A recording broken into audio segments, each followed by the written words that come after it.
Esse mês nós estamos falando sobre um tema bem relevante para a gente. Você que está chegando agora, bem-vindo. Nós somos a Comunidade Porto, estamos aqui há 2 anos, né? Fizemos 2 anos agora recentemente. Somos um bebê ainda, uma criança, mas a gente já tem visto o quanto Deus tem nos ajudado. E mensalmente a gente escolhe um tema para a gente dividir nos domingos, e cada domingo a gente fala um pouquinho desse tema. O tema desse domingo, desse mês de outubro, é Entre Razões e Emoções, e a gente vem conversando hoje no 3º domingo.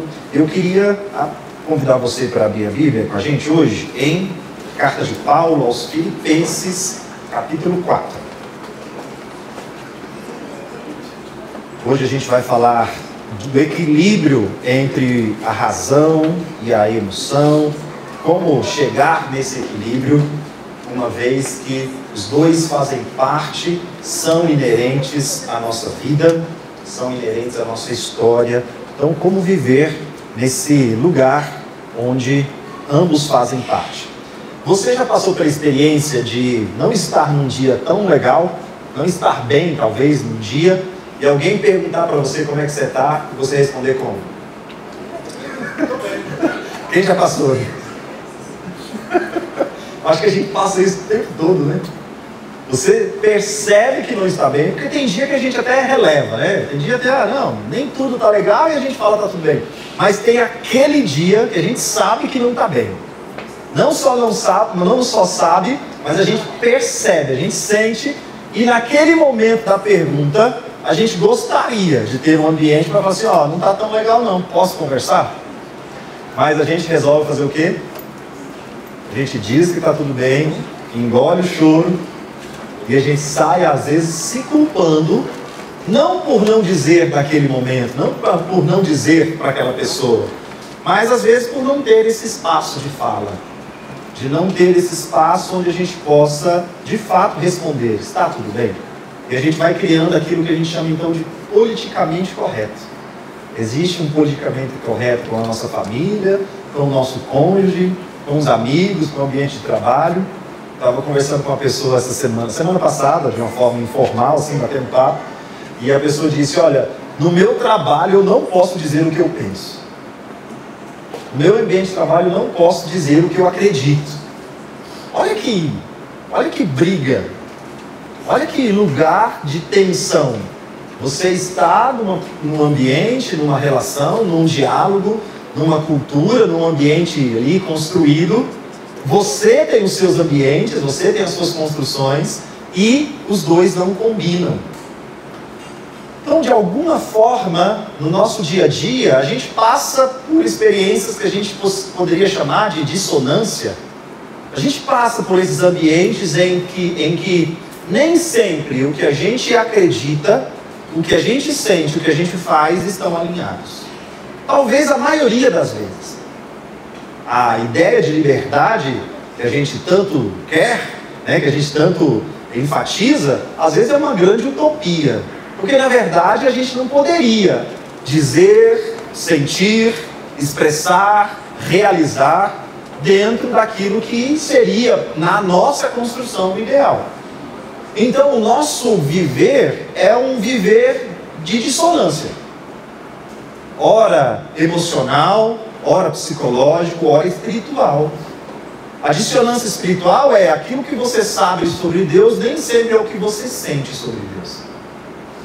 Aquilo que eu sei sobre Deus não é necessariamente o que eu estou sentindo naquele momento. Eu sei que Deus é bom, mas a vida está uma verdadeira... Não vou xingar porque tem pessoas novas aqui. Xingar não, gente, eu não xingo não, eu falo só algumas palavras reais da nossa cultura. A gente fala, Deus, o Senhor, eu vou construir minha vida em Ti. Mas de domingo para segunda a gente perde a noite de sono pensando como que a gente vai começar a pagar o boleto no dia 10. A gente diz, o Senhor é o meu pastor, nada vai me fazer falta. Eu não sentirei falta de nada. Mas a vida às vezes é uma reclamação do que falta. Ou seja, a gente está o tempo inteiro nessa ambiguidade entre o saber, entre o sentir, entre o conhecer, cognitivamente falando, entre o sentir e o realizar. Eu gosto muito de viajar, e minha viagem está paga para Caldas Novas. Mas eu vou para Caldas pensando que eu queria ir para Dubai. Ou eu estou na cidade que eu quero, pensando num restaurante que eu não vou conseguir ir. Olha só como a nossa mente é. Não é só estar em Dubai.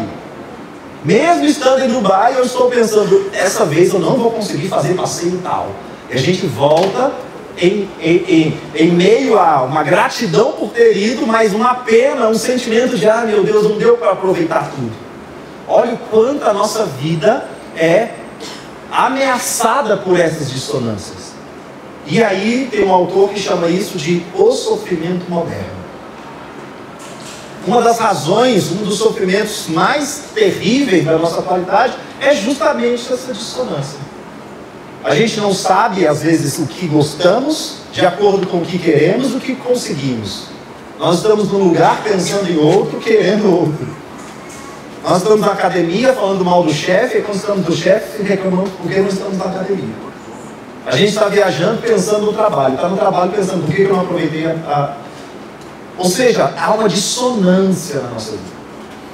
E é interessante como que isso vem, então, trazendo essas raízes, por exemplo, de sofrimento. Um dos sofrimentos que a gente percebe disso é a própria ansiedade. É a própria exaustão mental. É o próprio cansaço físico sem deslocamento. É o sono que se perde diante não da insônia, mas diante da preocupação. É a saúde que tem um agravamento sem uma causa específica. São relações que vão se deteriorando sem necessariamente uma causa específica. É um humor que se perde, é uma situação que se perde quando a gente vai notar essa briga interna entre o que eu penso, entre o que eu sinto e o que eu estou fazendo ou o que eu estou desejando. E aí a gente vai olhando a Bíblia e o Evangelho, como o Evangelho responde à nossa vida. A parte mais apaixonante para mim em olhar o Evangelho não é olhar, como a gente tem dito aqui várias vezes, não é olhar o Evangelho como um arrebatamento a essa vida, mas como o Evangelho vem, encarna na nossa vida e ajuda a gente a responder. E hoje eu vou ler com a gente, nós vamos ler juntos esse texto de Paulo, e só para a gente entender um pouquinho a história, o contexto dessa carta, Paulo, o apóstolo, instrutor do Novo Testamento, escreveu 13 cartas dos 26 do Novo Testamento, ou seja, foi aquele personagem responsável por trazer a rotina, a explicação, a metodologia de como se viver o Evangelho. Por muitas vezes Paulo defendeu de forma áspera as conclusões que ele tinha, os pensamentos que ele tinha a respeito do Evangelho. Paulo brigou com Pedro, brigou com João Marcos, passou muitos anos separados porque os dois discordavam. Ou seja, Paulo foi tido como alguém extremamente rígido e às vezes inflexível na defesa daquilo que ele acreditava como o Evangelho. Paulo ocupa grande parte das reflexões bíblicas nas igrejas aos domingos. Paulo é o escritor que solidifica o conhecimento que até então era, por exemplo, Jesus não deixou nada escrito. Ou seja, então Paulo foi responsável por trazer para a prática aquilo que era um conceito. E, por incrível que pareça, esse escritor Caxias escreve Filipenses, que é uma carta chamada Carta da Alegria, onde pela primeira vez Paulo está sorridente, Paulo está amável, Paulo está sociável. Paulo diz assim: gente, alegrem-se. Eu vou dizer de novo, alegrem-se. Paulo fala assim: não fica com briga não, gente, relaxa. Paulo está num ambiente, num momento pessoal muito leve. A carta de Filipenses é uma carta leve. talvez a mais leve, a mais branda dentro dos contextos de Paulo. E por incrível que pareça, o paradoxo disso é que Paulo está na prisão. Paulo escreve Filipenses da prisão. Ou seja, no momento de maior privação de vida pessoal, ele está no seu momento pessoal, interno, mais leve. Onde diz assim, gente, vamos se alegrar no Senhor. Outra vez vou dizer, vou repetir para ser mais enfático. Vamos se alegrar. E aí então a carta de Filipenses se torna essa carta enigmática. Olha, como assim? Dentro de condições dissonantes, onde há uma prisão, e a prisão de Paulo é uma prisão que ele inclusive precisa sustentar. Não é uma prisão onde ele tem tudo garantido. Ele precisa manter a própria prisão onde ele está. Então ele precisava ter contatos com pessoas, ou seja, poderia ser um momento de muita ansiedade para ele nesse aspecto, mas é a carta onde Paulo está mais leve. E aí a gente vai chegar no texto que a gente vai ler hoje, que ele diz assim, Efésios 4, versículo 4. Alegrem-se sempre no Senhor. Novamente vou dizer, alegrem-se. Seja a amabilidade de vocês conhecida por todos. Perto está o Senhor. Não andem ansiosos por coisa alguma, mas em tudo, pela oração e súplicas e ações de graças, apresentem seus pedidos a Deus. E a paz de Deus, que excede todo entendimento, guardará o coração e a mente de vocês em Cristo Jesus. Olha que texto lindo para quem está nesse contexto. Pega Paulo, carrancudo, briguento, que fala para Pedro, que manda João Paulo embora, que é firme em suas palavras, que não abre mão, que é de pouco diálogo no sentido de abrir mão dos seus conceitos. Pega Paulo numa prisão, e agora pega Paulo escrevendo esse texto. Seja a amabilidade de vocês conhecida por todos os homens. Não andem ansiosos por coisa alguma. Quando a gente fala de ansiedade, a gente fala justamente desses lugares em que o pensar, o desejar e o agir não estão alinhados. A nossa ansiedade, a nossa aflição, ou o que o autor chama de o sofrimento moderno, está justamente por aquilo que a gente pensa, deseja ou sente e a gente está fazendo, onde não existe essa harmonia. E aí Paulo, nesse contexto, vai dizer assim, não estejam ansiosos. Dizer não estejam ansiosos para a nossa contemporaneidade é quase uma impossibilidade, né? Quantas questões você já resolveu hoje às 11h10 da manhã? Quantas coisas você vai resolver amanhã até o meio-dia? Sem muito deslocamento, ou um deslocamento quase zero. Quantas informações chegam até você num dia comum? Já disse aqui que estima-se que o cérebro humano, o cérebro atual, num dia comum processa entre 70 e 80 mil pensamentos, com 15 mil escolhas.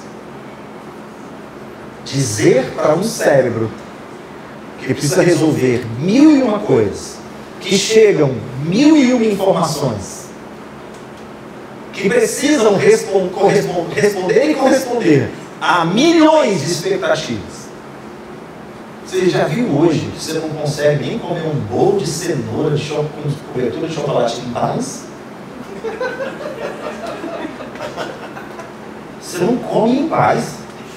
A gente infernizou a vida do irmão sexta-feira, no churrasco, porque ela levou um molho. Eu fiquei pensando nisso depois. A gente azucrinou a vida da irmã que levou. E da receita. Me dá receita, eu quero receita, eu quero receita, eu quero receita, eu quero receita. A gente não pode comer em paz. Você faz um bolo gostoso no sábado à tarde. O que nós somos impelidos a fazer? Eu tenho que postar. Porque lá no fundo eu espero que alguém vá me pedir a receita. Eu não faço bolo de chocolate, cenoura com chocolate, para eu comer. Eu faço para eu ser influencer. Eu não vou à praça tomar um chiquinho de sorvete em paz. Porque eu sou impelido a quê? Então, Paulo dizer para nós hoje, não andeis ansiosos, é quase utopia. A gente não compra, a gente não vende, a gente não vai, a gente não dorme, a gente não faz absolutamente nada sem o quê? Sem responder. Sem responder à escravidão da expectativa. Eu tenho que mostrar onde eu vou para quê? Para corresponder à expectativa das pessoas que ficam querendo saber sobre a minha vida. E não basta eu mostrar que eu estou no hot dog da esquina. Aí eu tenho que colocar um filtro. Se é hot dog meio estranho, eu coloco um filtro meio escuro para disfarçar a rua onde eu estou. Então falar sobre pensar, sentir e agir e dizer não esteja ansioso é quase utopia. É quase utopia. O tempo inteiro nós somos impelidos a responder esses estímulos. Então dizer que não estar ansioso é quando a gente alinha o que eu penso, o que eu sinto e o que eu estou fazendo. Gente, quando nós vamos estar com as nossas próprias forças? E aí eu gosto então da perspectiva do Evangelho. Como igreja a gente acredita que existem várias ferramentas. Várias ferramentas. A gente consegue apaziguar a nossa ansiedade em terapia, em relacionamento, em lazer, em ócio, em descanso. A gente sana a nossa ansiedade encontrando os irmãos, celebrando o aniversário no London, ouvindo a banda Conecta. A gente tem várias, a gente vai à academia, mas a gente também entende que a espiritualidade tem essa resposta para a gente. Qual a resposta da espiritualidade, do Evangelho de Jesus, para quando a gente precisa alinhar, diminuir essas dissonâncias entre pensar, sentir e agir? E aí Paulo, então, nesse texto, ele vai dizer, irmãos, não estejam ansiosos. Não estejam. E a gente vai olhar, obviamente, dizer isso é quase impossível. Qual a resposta de Paulo? Qual o caminho que Paulo apresenta para a gente? Ele vai dizer assim, mas em tudo, pela oração, súplica e ação de graças. Primeira coisa que Paulo apresenta como um caminho para a gente, é o caminho que a espiritualidade nos convida, que é o básico que a gente aprendeu talvez lá nos primeiros passos da espiritualidade, que é a oração. Mas, diferente daquilo que a oração se tornou na nossa vida cristã, que é quando a gente fala para Deus das nossas questões, quando a gente apresenta as nossas demandas, oração como mecanismo de... Tem gente que acredita até que a oração move o coração de Deus. Existe uma corrente que diz, não, vamos orar porque oração move os céus. Olha o quanto esse conceito de oração às vezes não ajuda em nada vencer essa nossa ansiedade dessa dissonância. Às vezes, como nós não pensamos, não raciocinamos, a oração que a gente conheceu e que a gente construiu passa a ser, na verdade, uma briga com Deus. Porque a gente parece que está o tempo todo na oração, tendo o poder de dizer para Deus o que Ele tem que fazer ou não. Deus cura, Deus faz, Deus multiplica, Deus executa, Deus fecha a boca do leão, Deus abre as portas. Ou seja, a oração comumente conhecida está tão distante daquilo que o apóstolo Paulo aqui nesse texto traz como oração. Paulo aqui nesse texto traz uma referência de oração, algo como alguém que volta para si mesmo, alguém que olha para dentro de si, para perceber Deus na sua situação. Olha que diferente. No comum, no senso comum de oração, a gente aprendeu que é nós, na oração, levarmos as nossas causas a Deus. Paulo vai ensinar o contrário. Paulo vai dizer, nos momentos de maior ansiedade, de maior sofrimento, nos momentos mais densos, a oração é o silêncio para perceber Deus nas situações. O movimento é inverso.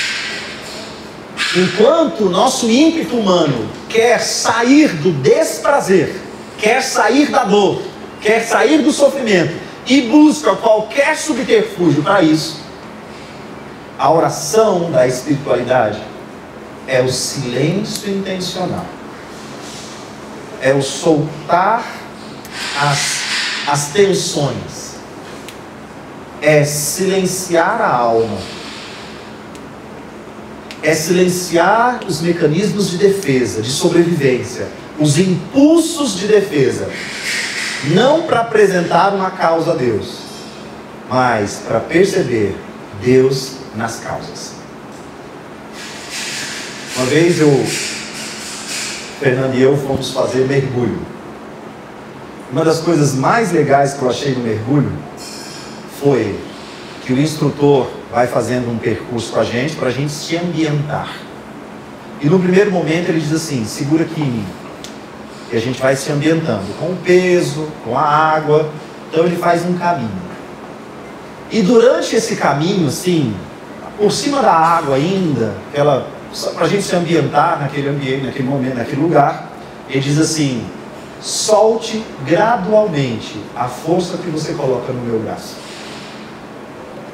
Enquanto você não soltar, enquanto você me apoiar em mim, como se eu fosse o seu salvador, você não vai conseguir mergulhar. E aí ele ficava todo assim, Myron, solta meu braço. Porque eu queria o quê? Com medo, agarrar em quê? No primeiro ponto de apoio para quê? Me tira dessa. E olha que legal. A oração, ela não é um mecanismo de poder para com Deus, onde eu recorro a Deus para Ele me tirar desse lugar, para eu sair dessa situação, para eu ser anestesiado, para uma cirurgia, para um arrebatamento. A oração que Paulo está dizendo aqui, nos seus momentos de maior dissonância, nos seus momentos em que você sabe uma coisa, sente outra e às vezes faz outra, nos momentos em que parece nada se encaixar, nos momentos em que você gostaria de expor, mas não tem um ambiente, nos lugares de sofrimento dessa vida que parece não ter sentido, parece que está distante, parece que as emoções não se coadunam com o seu sentimento, o que você pensa não faz sentido, as respostas externas não aparecem, ou Deus está longe. Nesses momentos em que você sabe tudo sobre Deus, mas quando chega para trazer para o real, como o Tox disse aqui, parece não fazer sentido, parece que a gente não alcança. Esse momento não é um momento de barulho. Esse momento não é momento de ação. Esse momento não é lugar de tentar sair. Esse momento que Paulo nos convida é o momento de silêncio. Não é o momento para perguntar onde está Deus no sentido do refúgio, mas onde está Deus aqui que eu não estou vendo. Por isso que a espiritualidade de Jesus ela é diferente da religião que a gente cria.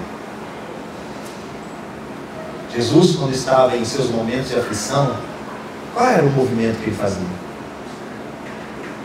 Era o movimento de clamar para o papai resolver o problema? Ou ele se refugiava em momentos de solidão, em momentos de reflexão, em momentos de silêncio? Não para que Deus intervenha tirando, mas que eu possa, até no vale da sombra da morte, perceber que eu não estou sendo atingido. A espiritualidade que Paulo nos convida é um movimento de oração e não uma ação de oração. Às vezes, no nosso desespero, a gente acha que uma oração poderosa vai responder. No nosso momento de sobrevivência, a gente acha que uma campanha de 7 dias, de 7 semanas, uma imposição de mãos, uma unção com óleo, um copo com água santificada, e é legítimo isso para a gente. É legítimo, porque a gente quer sair do nosso sofrimento. É legítimo, porque quem está na dor quer o quê? O alívio. É mecanismo de defesa, de sobrevivência. Mas a espiritualidade nos convida a ir um pouquinho mais fundo. A gente pode sim orar para Deus resolver as nossas questões, não é sobre isso. A Bíblia também fala. Apresentem seus pedidos, não é sobre isso. Mas Paulo está trazendo uma perspectiva, uma outra perspectiva também dessa espiritualidade. Vai ter momento que não é sobre orar. Vai ter momento que não é sobre o intervir. Vai ter momento que a espiritualidade vai nos convidar a vencer a nossa ansiedade pelo silêncio. O silêncio do nosso coração. O silêncio das nossas vozes. O silêncio das expectativas. O silêncio dos exemplos. Eu gosto muito da perspectiva de quando nós estamos em sofrimento, quando a gente chega num lugar que a gente diz assim, ninguém me ajuda. Esse é um movimento fantástico. Porque é justamente a proposta do sofrimento. Porque se alguém me ajuda no sofrimento, pode ser que essa ajuda não seja legítima. Porque o sofrimento é meu. Gosto muito da perspectiva do filho pródigo, quando o filho pródigo diz assim, que diante do seu sofrimento, ele não caiu nas palavras do pai. Ele não caiu na política. Ele não caiu na terapia. Ele não caiu na voz de ninguém. O texto diz assim, diante do sofrimento do filho pródigo, ele caiu em si. A espiritualidade nos convida a vencer essa ansiedade olhando para si, para entender Deus nesse contexto, para que a gente caia em si. A oração não é a oração no sentido do arrebatar, do intervir, do resolver o problema, não é cair em si. Então chega uma hora na nossa vida que a gente enfrenta alguma situação, algum lugar, a dissonância está tanta, as crises estão tantas, que a espiritualidade nos convida ao silêncio. Para que esse silêncio não traga o problema para Deus, mas o silêncio de perceber onde está Deus nesse sofrimento. O que essa situação quer me ensinar? Não é Deus multiplicar o meu dinheiro. É Deus me mostrar para onde esse dinheiro que eu já tenho está saindo. Não é para Deus me dar paciência. É para Deus me fazer perceber comigo, estando comigo, para onde está indo essa paciência que eu não preservo, não cultivo. Ou seja, não é um band-aid. Talvez é um metiolate. E só os antigos sabem. Qual é o efeito do metiolate? É aquele ardor. É aquela intervenção no sentido de realidade. E não no sentido de sair dela. E aí Paulo continua dizendo, quando a gente chegar nesse lugar da oração, nessa natureza da oração, a nossa oração vai se tornar súplica. Caramba! Já não é mais oração. Porque na oração a gente ainda está falando das nossas situações. A oração, nas nossas orações, o foco ainda é o BO. Ou para Deus nos tirar, ou para Deus nos mostrar. A súplica é quando a gente entende a gente no BO. É quando a gente começa a se perceber no BO. Na oração a gente está dizendo, é porque o governo, é porque meu pai, é porque minha mãe, é porque meu filho, é porque meu amigo botafoguense. Ah, é porque minha esposa, meu cônjuge. Ah, é porque. É o Adão. Foi a mulher que tu me deu, doido. Mais doida do que tu, inclusive. A súplica é quando não existe mais externo. A súplica é quando a gente se vê como parte do B.O. A súplica não é mais a fala, não é mais o pensamento, não é mais uma construção de ideia. A súplica agora é a rendição. A súplica é quando a gente entende que ativamente ou passivamente, as nossas circunstâncias chegou até nós com o nosso papel. A súplica é quando o apóstolo Paulo chega ao final da sua vida e diz, miserável homem que sou. A súplica não é, o mundo está cheio de pecado. A súplica é quando o apóstolo Paulo diz assim, dos pecadores, eu sou o principal. A súplica é quando o profeta Isaías, ao ter uma experiência com Deus, ele diz assim, meu Deus, eu não posso. Porque, meu Deus, eu sou um homem pecador e vivo numa condição pecadora. A súplica não é mais olhar o B.O. A súplica é quando a gente olha pra gente. A súplica é o choro engasgado. A súplica é 1 ano de terapia. Quando a gente começa a descobrir que tudo aquilo que a gente falava tem quem no espelho? A súplica é quando a música do Renato Russo que diz, quem me dera ao menos uma vez ter de volta todo o ouro que entreguei a quem conseguiu me convencer que era prova de amizade e alguém levasse embora até o que eu não tinha. E ele vai terminar a frase dizendo, somos uma geração que olha no espelho. Aquilo que a gente vê, aquilo que a gente fala, aquilo que a gente conclui, aquilo que a gente aponta o dedo, aquilo que a gente coloca como causa, a súplica vai perceber, vai enfatizar que nós temos parte nisso. A súplica não é só falar da situação, a súplica é dizer assim, Jesus, sou eu? Uma cena maravilhosa que a gente vê na ceia é quando Jesus está sentado à mesa e ele anuncia que há um traidor e algumas tradições mais contextualizadas vão traduzir aquele momento como cada um perguntando para Jesus, Jesus, por acaso sou eu? Essa é a súplica. A oração é, quem é Jesus? Me fala para a gente fazer uma oração de fogo e expulsar esse traidor daqui. A oração é, quem é? A súplica é, Jesus, por um acaso sou eu?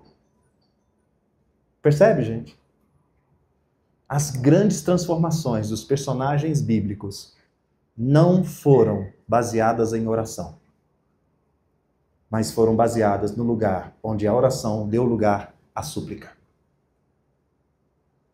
De alguma forma, de alguma maneira, o mal que nos aflige está dentro. De alguma maneira, eu posso mudar para Paris. Eu posso passar num concurso, eu posso ganhar na Mega. Não vai resolver. Por alguma razão, eu posso ter mais 8 filhos. Não vai resolver. Eu posso mudar de igreja. Eu vim para Porto. Não vai resolver. Já digo logo. Eu vou. Não vai. Porque isso é o externo. As grandes transformações que a gente vê nas personagens e nas histórias foram de personagens que conseguiram chegar no lugar da súplica. Miserável homem que sou. E aí o texto continua dizendo, olha, apresentem, não andem ansiosos por coisa alguma, mas em tudo, pela oração, súplica e com ações de graças. Apresentem seus pedidos a Deus. Imagina você que você tenha um filho, seu filho está com 4 anos de idade. Tudo que seu filho ou sua filha precisam, ele recorre a quem? Quantas vezes o seu filho ou sua filha chama pai, e principalmente mãe, em 10 minutos? Lá em casa eu já contei. 390 vezes a cada 10 segundos. Mãe, mãe, mãe, mãe, mãe, mãe, mãe, pai, pai, mãe, mãe, pai, pai. E aí a gente acha o quê? A gente acha maravilhoso. É lindo. Pai, eu adoro receber um WhatsApp da minha filha. Pai, eu sei que é Pix. Mas eu adoro. E ela faz questão de separar as duas. Aí me ilude mais ainda. Porque ela manda, pai, oi, ela um Pix. Por aquele momento eu, ai, que alegria, ela gosta de mim. Ela quer o Pix. Tá tudo certo. Agora você imagina o seu filho com 38 anos. Pai, pai, pai, mãe, mãe, mãe. O que você vai falar para esse filho seu? A não ser que você seja um grande narcisista. O que você vai falar para esse filho? Bora, filho. Né? Não é esse movimento normal? E olha que interessante que Paulo faz esse caminho. Oração. Fale da causa. Apresente suas causas. Fale dos problemas. Fale dos B.O.s. Súplica. Opa! Se observe aí. É bem possível que vai ter um dedo seu nesse B.O. que você está enfrentando. É bem possível que de forma passiva ou ativa tem uma questão sua aí que você não percebeu. Então leva para a súplica e mergulhe nisso. Ou você causou ou deixou causar. E aí Paulo continua dizendo, olha, e nesse lugar não é para se desesperar não. Comece a perceber que mesmo em tudo isso, Deus sempre esteve com você. Ação de graças. Diante de muita coisa, Deus nos ajudou. Diante de grande fome, ainda houve o dia que você comeu um pãozinho com ovo. Diante do maior desespero, ainda teve uma noite que você dormiu em paz. Diante do choro, ainda teve uma manhã com o raiar do sol bonito. Diante do luto, teve o abraço acolhedor de alguém. Diante da dor, existiu um dia de analgésico. Olha como Paulo está construindo essa ideia de vencer as nossas ansiedades. Seja uma ansiedade pessoal ou uma ansiedade coletiva. Seja essa dualidade da vida, essa crise da vida, esse sofrimento do, ai meu Deus, o que eu sei eu não consigo sentir, o que eu senti e sei eu não consigo nem executar. E isso vai dando uma aflição. Meu Deus, eu queria estar lá, mas estou aqui. Deus, eu queria falar, mas não consigo. Deus, quem é? Ai. Paulo vai dizer, o caminho da oração, da reflexão, do pensamento. O caminho da súplica. Quem sou eu nesse lugar? Quem sou eu? Qual o meu dedo? Qual a minha participação aqui? E ele vai terminar dizendo, não esqueça das ações de graças. Não esqueça de agradecer. E aqui nós não estamos falando de agradecer no sentido de basicamente, eu agradeci porque eu tenho o copo. Paulo está indo mais além um pouco daquilo que a gente conhece hoje como gratidão. E essa palavra se tornou tão banal, né? A gente não fala mais muito obrigado. A gente é chique.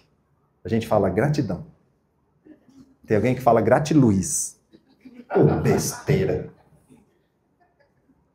Gratidão, querido, por um tomate. Não, filho, esse é muito obrigado. Gratidão é para coisa mais séria. Gratidão é geralmente para coisas mais evoluídas. Gratidão é para quando você não tiver o tomate. Quando o tomate vem, é muito obrigado, é agradecer, valeu. Gratidão é quando eu não tenho tomate. Ainda que a figueira não... E que a vide não dê o seu fruto. Mesmo assim, não é agradecimento. Não é gratiluz. É gratidão. A gratidão está para aquilo que é subjetivo e não objetivo da nossa vida. A gratidão não é para alegria. A gratidão é para felicidade. Gratidão não é para bonança.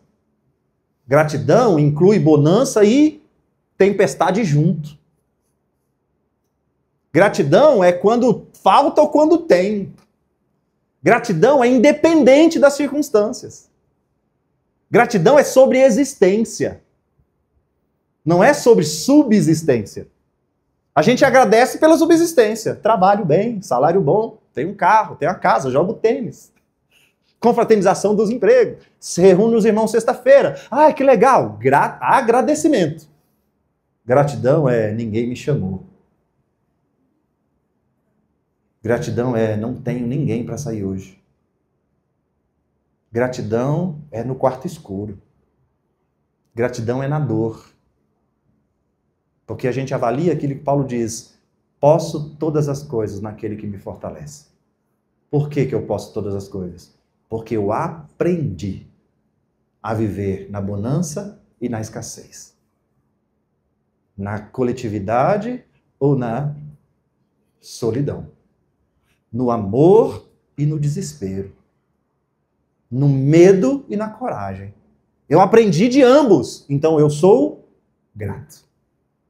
Amém? Como ser grato se a gente só escolhe as coisas boas? Como ser grato se a gente só quer bênção? E a gente diz aí, amém, Rafael? Bênção em cima de bênção, é só vitória, irmão. Não é grato. Não tem como ser grato se é só vitória. Eu não conheço nem o outro lado. É só salário. Não tem um desemprego aí não nessa ficha? É só alegria, não tem uma tristezinha aí não nesse cardápio? Como ser grato se é só uma coisa? Não. Gratidão, ação de graças, é quando a gente vê os dois. Eu queria um casamento que a Fernanda fosse maravilhosa todo dia. E ela também, muito mais que eu às vezes até. Não. Mas tem uns BO. Tem uns BO com filho, não tem? Pensou seu patrão sempre, seu superior lá, sempre legal, sempre bacana, um ambiente de trabalho sempre bom, uma vida sempre boa, um carro que não quebra, um casamento maravilhoso, uma relação, uma vida, uma existência sempre indolor. Isso não é gratidão. Gratidão é chegar no lugar em que eu olho os dois e digo, valeu a pena. Não desfez quem eu sou. Não mudou quem eu sou. Sei viver a fartura e sei viver a escassez. Sei passar por uma relação de prazer e de dor. Isso não muda nosso amor. Sei o que é a adolescência de um filho. Mas eu sei também o que é um filho adulto que me gerou netos. Eu sei a alegria que é embalar um bebê. Mas eu sei também a dor que é acordar às 3 da manhã com cólica que não tem o que você faça que aquele inferno passe. Em tudo eu sou grato. Amém, gente? Não estejam ansiosos por coisa alguma. Apresente as suas causas. Não para apresentá-las a Deus, mas para trazer Deus para elas. Súplica. Pare de culpar tudo e todos. Pare de olhar como causa tudo o que está acontecendo contra você. Olhe para você. Um dos assuntos mais polêmicos que a gente tem, talvez na atualidade, que precisa de uma polêmica mesmo, que precisa de uma atenção, inclusive, é sobre a violência doméstica. E uma das questões que a gente sempre aborda é: a violência não começou quando houve, de fato, a violência física. Começou com um desrespeito na discussão. Começou com um grito. Começou com um copo que foi para a parede. Começou com um murro na parede. Até chegar onde? Vi um caso de uma mulher que apanhava com um arame farpado. A súplica é quando a gente chega no lugar de dizer para Deus, Deus, me dê autonomia, para naquilo que depender de mim, eu sair dessa situação. Não tem como eu depender do outro para eu sair dessa situação. Vai chegar um lugar que a gente precisa da súplica para a gente entender que depende, o nosso papel faz parte. E chegar no lugar de ação de graça e dizer, Deus, obrigado, porque pelo menos a oportunidade de sair eu tenho. Tem uma canção antiga que diz que o Ricardo adora. Ele já até levantou para tocar, Ricardo? Tô brincando. Falou em música antiga, as melhores, né, Ricardo? Conte as bênçãos, conte-as quantas são. E a frase termina dizendo assim, ficará surpreso pelo quanto Deus já fez. Então, no momento da dor, no momento da aflição, no momento da angústia, a gente não consegue ver. Então, reserve seu silêncio, pondere, observe, respeite, reflita, silencie seu coração. Peça a Deus a profundidade da súplica, para Ele te mostrar dentro desse lugar qual é o seu papel, qual é a sua parte. E termine o seu momento em agradecimento. Se não tiver motivo para agradecer, eleve um pouquinho mais a gratidão. Gratidão porque a existência está ainda ativa para me fazer sair desse lugar. Amém? Entre razões e emoções, a saída é fazer valer a pena.